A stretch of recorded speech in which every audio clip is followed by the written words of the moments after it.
baba ukuthi ayiqali ngo-9 inkonzo yabo bayihlehlise 10 kodwa baba esesibuka ukuthi 11 ngoba namanje nje kusathule Nkosi yamakhosi.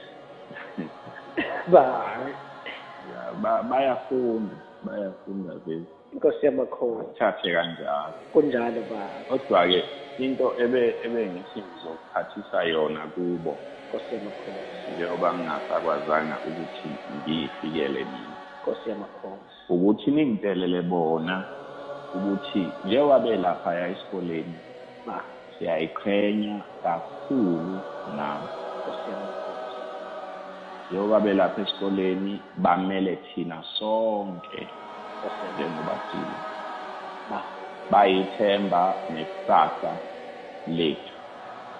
Mangithi lethu ngisho lo muzi wasekuphakameni nelesizwe samaNazaretha bawushembe mabelapha.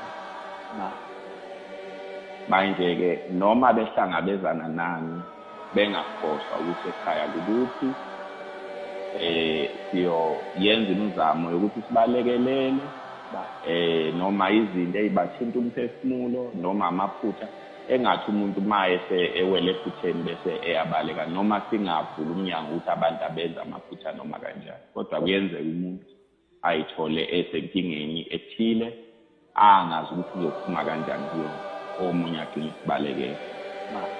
Usekhaya la awukwazi awunalo elinye ikhaya ngaphandle kwekhaya kwini uma uhlangana nankingani kufanele uzogcineni ubuye uze khona siyohlala phansi njengomndeni sibuke lento ukuthi sizoyenza njani sizomsiza kanjani lo mntwana isixazululo siyovela.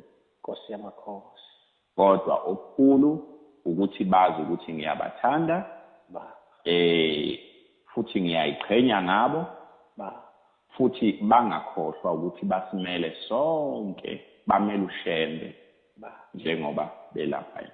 Nkosi yamakhosi abayimisele kakhulu abayimisele kakhulu.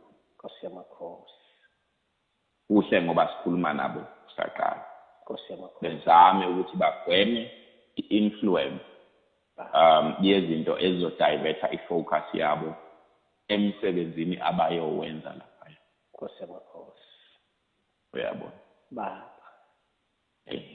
Nkosi yamakhosi umlayezo wami lowo bona ukuthi ngiyacela kakhulu bengakhohlwa ukuthi ngiyabathanda bonke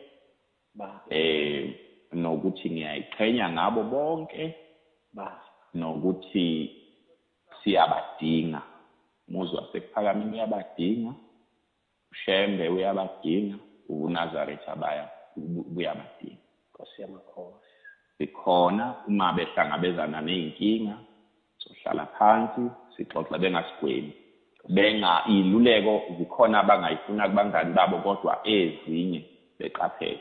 Nkosi yamakhosi ababoyifuna kithi ngoba sesike sayihamba le ndlela siyazi thina ukuthi ikuphi la kwenziwa kanjani mase kunje kwenziwa kanjani mase kunje. Nkosi yamakhosi baba kulungile mshumane.